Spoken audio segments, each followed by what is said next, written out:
Hello children, welcome to Math Park. Our today's topic is distance time graph.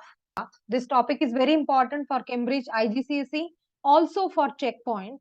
So I'm going to take one question and all types of questions, sub questions which could be asked in the examination are going to be explained here.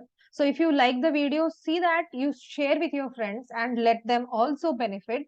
So let's understand the distance time graph. So time is always plotted on x-axis and distance on y-axis. The steepness of a distance time graph represents the speed, the steepness.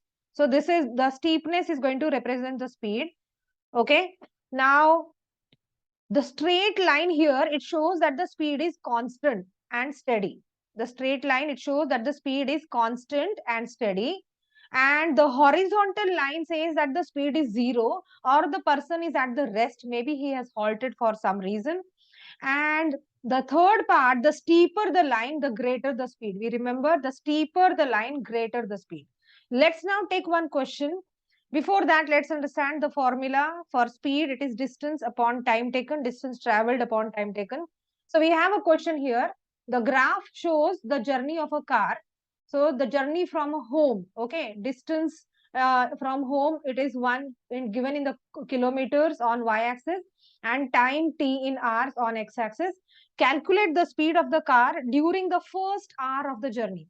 So we know that the speed is equal to distance upon time. So let us see in the first 1 hour how much distance is covered. So we can see this is 75 kilometer is the distance covered in 1 hour. So we put the distance which is 75 and the time is 1 hour over here. So this is how the speed is 75 kilometer per hour. Let's go to the B part.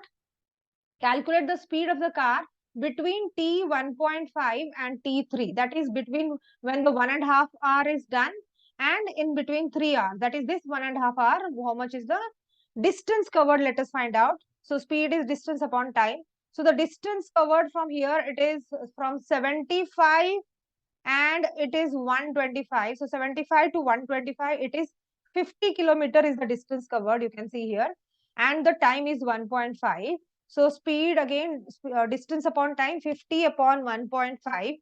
Simplify and get in the answer in the decimals or the mixed fraction. We get it as 1/3 kilometers per hour. Okay. Now let us go for the third part. Calculate the speed of the car between T3 and T5. That is between the third hour and the fifth hour. Now at the third hour, the person has reached somewhere. Maybe he has gone for a shopping or whatever. So this distance was 125 kilometer. Okay. And then he comes back to zero. That is he is returning home.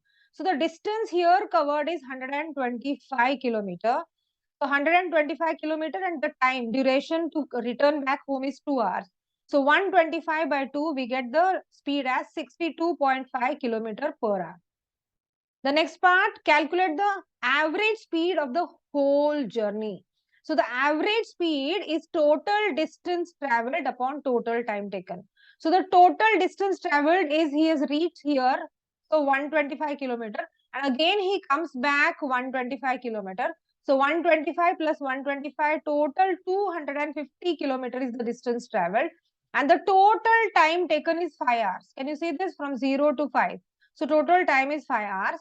So let us put the value 125 plus 125 by 5. 250 by 5, which is 50 kilometer per hour is the average speed. So the average speed is total distance traveled by total time taken.